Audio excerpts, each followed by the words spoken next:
Un miroir, une voix, moi, Chad. Ici, on parle d'identité, de blessures, de foi, mais aussi de désir. Tout ce qu'on cache, on l'explore ici, sans filtre, sans tabou. En français, en créole, mais toujours en miroir. Un podcast pour celles et ceux qui veulent se retrouver. Bienvenue dans Chad in the Mirror.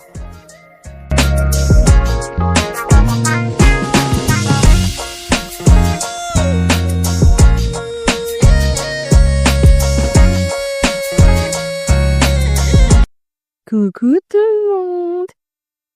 J'espère que vous allez bien, que vous avez passé une excellente semaine. Et j'espère par-dessus tout que je vous ai manqué. En tout cas, aujourd'hui j'aborde un sujet qui est tout simplement vital pour moi, tellement c'est important. C'est important car c'est un sujet dont je n'aime pas particulièrement parler. Pendant près de la moitié de ma vie, on m'a toujours fait comprendre d'une manière ou d'une autre que j'étais de trop. On m'a toujours fait comprendre que vu que je suis grosse, qu'il fallait qu'on s'assure que je le savais à chaque fois.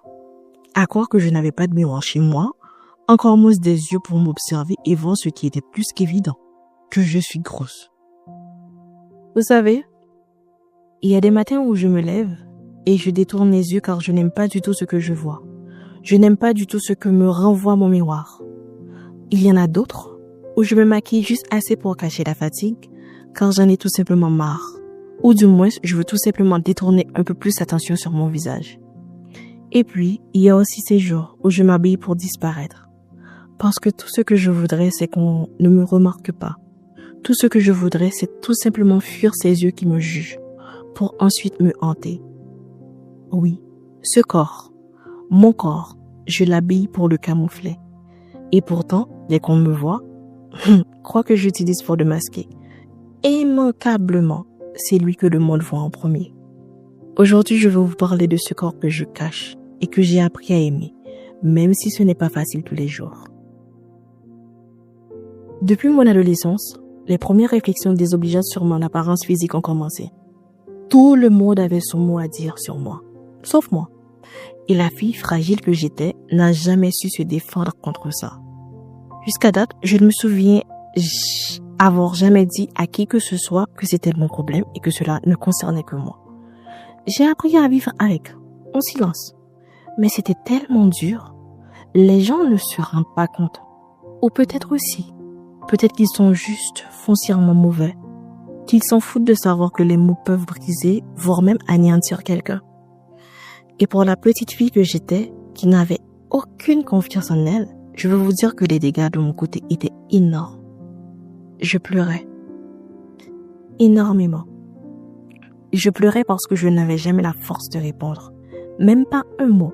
Même pas un regard. Je pleurais parce que je ne parvenais jamais à trouver tout simplement la force pour me défendre. La force pour dire à ces personnes que je me vois aussi. Et que je me prends la tête pour cela moi aussi. Je pleurais parce que ces personnes m'ont fait me sentir moche. De trop. Faible et pleurnicharde. Si ça, ce n'était déjà pas assez. Parfois, un simple regard était très parlant. Mais j'ai appris à vivre avec, à prendre sur moi et à faire semblant que cela ne m'atteignait pas.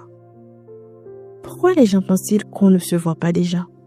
Qu'on ne s'ouvre pas déjà assez, sans qu'ils y ajoutent leur cruauté? Pourquoi vous faites cela? Alors, face à tout ça, j'ai dû développer des mécanismes pour me protéger. J'ai tout fait pour essayer d'être invisible. Car selon moi, plus je me mettrais en retrait, moins on me verrait et mieux je me porterais. Je suis haïtienne, je peux vous dire que ça n'a pas trop marché vu que mon pays, c'est un pays où les habitants sont très grossophobes. Pour l'avoir subi de leur part, je peux me permettre de l'affirmer. En gros, très tôt, j'ai appris très vite à cacher mon corps, plutôt que d'apprendre à l'écouter. Je ne parle même pas de l'aimer. Vous savez, j'ai longtemps cru que je m'habillais pour moi, mais quand j'y pense, je m'habillais pour me protéger. De votre regard, de vos jugements, de mes propres blessures. Parfois, je me glissais dans des vêtements trop grands. Parfois, je m'enroulais dans un style comme on enfile une armure. Et pendant longtemps, j'ai priorisé les choses sombres. C'était les mêmes couleurs à chaque fois. ses couleurs me rassuraient. Ça fait partie des mécanismes que j'ai développés pour me protéger, que j'en parle tantôt. On parle souvent des masques sur le visage, mais il y a aussi ceux qu'on porte sur notre corps. Est-ce qu'au jour d'aujourd'hui, pardonnez ma redondance si voulu, je m'habille pour plaire ou pour qu'on me laisse tranquille, pour me sentir belle ou juste invisible? Ton corps est le temple du Saint-Esprit. Je connais ce verset. Je l'ai entendu maintes et maintes fois. Mais que faire quand ce temple, je ne l'aime pas? Quand je suis en guerre contre ses formes, ses douleurs, ses pulsions? Mais s'il y avait une chose dont j'étais certaine, c'est que Dieu m'aimait moi, et même encore, peu importe le corps dans lequel je me trouve. Même quand ce corps est fatigué, même quand il saigne, même quand il désire, ma foi, ce n'est pas fuir la chair, c'est habiter en paix. J'ai ignoré mon corps pendant fort longtemps. Je l'ai forcé à marcher quand il voulait dormir, ou l'inverse tout aussi. Je l'ai bien trop souvent forcé à dormir alors qu'il aurait dû être actif. Je l'ai puni en sautant des repas, en acceptant des gestes qu'il n'aimait pas, en le gavant de ce qui n'était pas du tout bon pour lui, mais pire de tout, en le comparant à des corps qui n'étaient pas lui. Ce qu'on cache, on finit par le négliger. Ce qu'on rejette, on finit par le blesser. J'ai réalisé que je me maltraitais en silence. Alors, petit à petit, j'ai appris à lui parler, à être plus douce avec lui, à être plus clémente avec lui. Petit à petit, j'ai commencé à m'assumer, même quand je ne me voyais pas encore réellement comme je le devais. Mais j'étais plus incline à être tendre avec moi-même, car j'ai compris que cela devait partir de moi avant tout. Et vous auriez dû voir le changement. J'ai compris que lorsque toi, tu te regardes avec bienveillance et assurance, c'est ce que tu projettes. Et quiconque est réceptif à cela te renverra la même énergie bienveillante. Alors j'ai donc fait ça de préférence. Je me suis assumée pleinement, sans chichi, sans masque, et ça m'a fait du bien. Ne vous y méprenez pas. Il y aura toujours quelqu'un qui voudra te faire te sentir mal dans ta peau. Mais maintenant, cela ne m'atteint plus comme avant. Et j'avoue que je suis assez fière de moi en ce sens. La preuve, quand je suis rentrée en Haïti l'année dernière, après le culte à mon église, quelqu'un est venu me voir pour me dire très clairement que j'avais grossi. Elle m'a aussi dit qu'elle était contente de me voir. La première pensée qui m'est venue, c'était pour un pays où les gens disent manquer de boulot et stresser constamment, ce qui m'intrigue, moi, c'est que toi, tu n'es pas fondu. Parce que figurez-vous, cette personne et moi, on doit faire à peu près le même poids. Vous voyez l'ironie? Je dois vous avouer que j'ai dû serrer les dents pour ne pas laisser ces mots franchir ma bouche. Ça aurait été trop cruel, trop sauvage, amour. Mais purée, qu'est-ce que j'avais envie de les lui balancer. Et franchement, ça aurait été parfaitement légitime. Mais je me suis tue. Je me suis dit que ça n'en valait pas la peine. Et je laissé couler. Sois sérieux. Elle aurait pu simplement me dire qu'elle était contente de me voir. Et s'en tenir là. Ça aurait été très bien. Vraiment. Et pourtant, malgré tout ça, c'est dans le regard de l'autre que quelque chose a commencé à changer en moi. Le plus grand aveu que je vais vous faire concernant la manière dont je me vois est ceci. J'ai appris à me regarder en face, à me tenir devant un miroir et à m'y regarder franchement grâce à mon mari. On pourrait trouver cela triste ou encore réducteur, mais vous savez, quand on a vécu ce que j'ai vécu, on le prend comme ça vient. Ce petit coup de boost, j'en avais besoin. Il s'est manifesté au travers du regard de mon mari et je dois dire que pour moi, c'est tout simplement parfait. Et au final, c'est le résultat qui compte. J'ai vu comment il m'a regardé un jour où on était ensemble et le déclic s'est fait instantanément en moi. Voir quelqu'un être aussi expressif à ton égard, te regarder comme si tu étais le plat le plus appétissant que cette personne ait jamais mangé, ça m'a fait un de ces chocs. Mais je vous arrête tout de suite, car je ne veux pas que l'on se méprenne. Là, je ne parle pas de désir ou de luxure. Là, je parle de quelqu'un qui m'a vraiment regardé, moi, et qui m'a fait comprendre qu'il aimait chaque part de moi.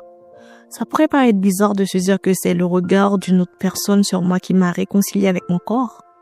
Et pourtant non, pour moi, c'était libérateur, rafraîchissant, différent. Et ça, de ma vie, je ne l'avais jamais encore ressenti. Et franchement, de vous à moi, il était vraiment temps que cette réconciliation avec moi-même se fasse. Alors, monsieur C, pour ce regard nouveau que tu m'as appris à porter sur moi-même, je te dis merci. Merci de m'avoir aidé à considérer mon corps autrement. Aujourd'hui encore, ce n'est pas facile parfois. J'ai encore beaucoup de complexes par rapport à mon ventre et mes bras. Je vous l'avoue. Il y a des jours où je veux disparaître dans un sucre large. Mais la plupart des autres jours, je m'autorise au rouge à lèvres, juste pour moi, pour me plaire à moi. Et c'est faux comme ça fait du bien. Aimer son corps, ce n'est pas une case à cocher, c'est une tendresse à répéter. Alors, si tu m'écoutes, pose ta main sur une partie de ton corps que tu critiques souvent et dis-lui merci. Même si tu ne le penses pas encore, merci de me porter. Merci de rester là. Merci de me ramener à moi-même, même quand, parfois ou trop souvent, je te rejette alors que je devrais t'aimer. Ce corps que je cache, c'est aussi celui qui m'abrite. Et aujourd'hui, je commence à le bénir. Ce n'était pas prévu, mais au final, je me demande si cet épisode n'est pas plus pour moi encore que pour vous. En tout cas, sur ces mots, je vous dis au revoir et vivement vendredi prochain.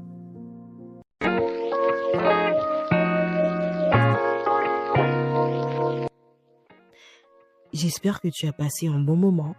En tout cas, merci d'avoir été là. Un miroir avec moi. Ici, on explore ce qu'on cache pour mieux se retrouver. Si cet épisode t'a touché, partage-le ou parle-moi parce que les vrais mots voyagent loin. Et n'oublie surtout pas, ton reflet a du feu. C'était Chat in the Miroir. À très bientôt.